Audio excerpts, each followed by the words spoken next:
we do such as floodplain management studies, flood insurance studies, and watershed analyses. This information and data from floodplain management studies are used by decision makers, including many of you here, to help better understand the cause and effect relationships of changes taking place in floodplains, in watersheds, and communities. Flood insurance studies identify locations where flood losses are likely to occur, and watershed inventories and analyses that address specific resource problems or needs. The reports serve as guidelines for the development of water, land, and related resources in agricultural, rural, and urban areas within watershed settings upstream. Now, our easement programs, we know that ag lands provide significant economic and environmental benefits, including for water management. And we all need to do what we can to keep working lands working and as ag lands. So one tool we have for these efforts are our easement programs. I mentioned our floodplain easement program earlier, but NRCS administers other important programs as well. The Farm and Ranch Land Protections Program, up through 2009, over 450,000 acres of farm and ranch lands have been permanently protected from conservation, from conversion to non-ag uses under FRPP. And just last week, Secretary Vilsack announced additional conservation assistance for working lands through FRPP and two related programs, the Grasslands Reserves Program and the Healthy Forest Reserve Program. Wetlands. Wetlands also help, those were our easement programs. We know that wetlands help prevent flooding and slow water that runs across the surface of land, among other functions. NRCS is extremely busy there too. Only last week, USDA announced the availability of nearly $175 million for wetland conservation projects in 22 states and Puerto Rico under WRP, the Wetlands Reserve Program. And to date, 2 million acres have been enrolled under WRP throughout the program's history. Now, of course, we've got incentive programs, and these are where a lot of the large dollars are.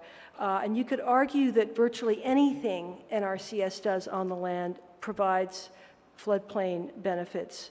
This is certainly the case with EQIP, the Environmental Quality Incentives Program, which has well over $1 billion this year in funding.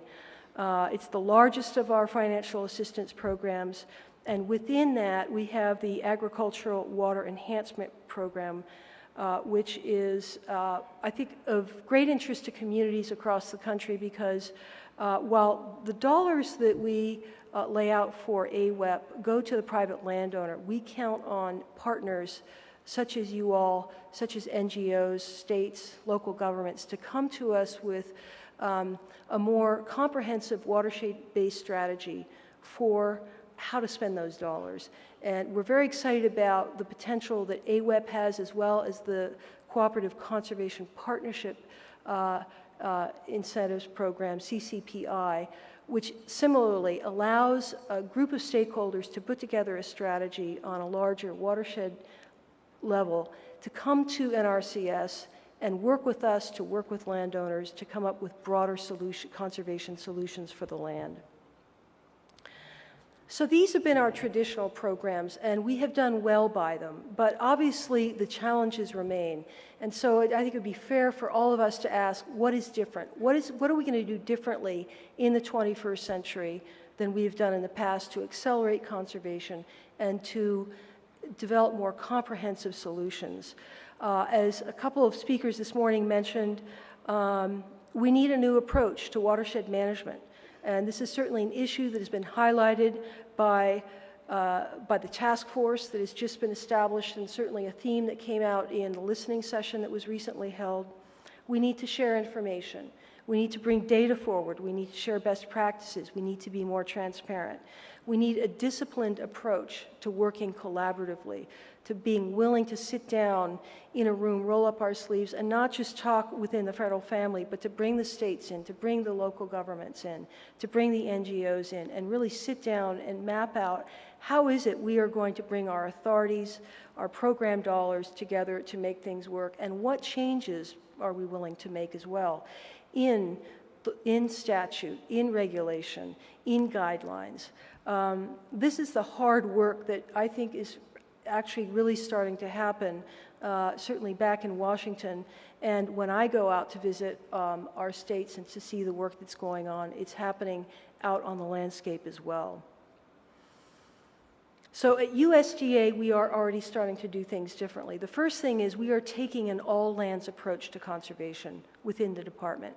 That means we are working with Forest Service lands, private lands. We're reaching out to our friends at Department of Interior, BLM, Park Service. We are recognizing that ecosystems need restoring, and we cannot be hindered by either political geography or institutional geography. We cannot work this way anymore. It also recognizes that the issues we're targeting, whether it's restoring a floodplain or improving water quality in a larger basin, what happens upstream and downstream has direct bearing on the problem we're targeting at any given time. So this all lands approach takes this landscape scale approach and has institutionalized it at USDA, where we are working now to develop landscapes where we are collaborating within the department. We are expressing this and practicing this in a couple of priority landscapes right now. The Chesapeake Bay was mentioned a couple of times this morning. I'm the Secretary's principal representative to the Federal Leadership Committee on that, and I can attest to the fact that there is tremendous collaboration across the federal departments and also within USDA in working to achieve the goals for the Chesapeake Bay. The Mississippi River Basin Initiative, an initiative that NRCS Chief White rolled out earlier, last year actually. Another example of a very large landscape scale approach to restoration, where we're bringing in our partners from USGS and EPA, as well as within USDA Farm Services Administration. The Everglades, the California Bay Delta, the Great Lakes, this is playing out across the United States, these large landscape scale approaches. I also want to say that a lot of this energy is being driven by the Secretary's commitment to protecting the nation's water resources. And this has been expressed through putting forward a high priority performance goal on water. And what an HPPG is, and you'll be learning more about this soon because this is about to go very public in July, but basically each of the departments submitted to the White House some high priority goals that we're carrying forth, that we're developing measurable, developing milestones and measurable goals for. And the USDA put forward 7. One of them is on water. And what we're committing to do in the next 2 years is to apply high impact targeted practices on 3 million acres within priority landscapes that will improve water quality and water use efficiency.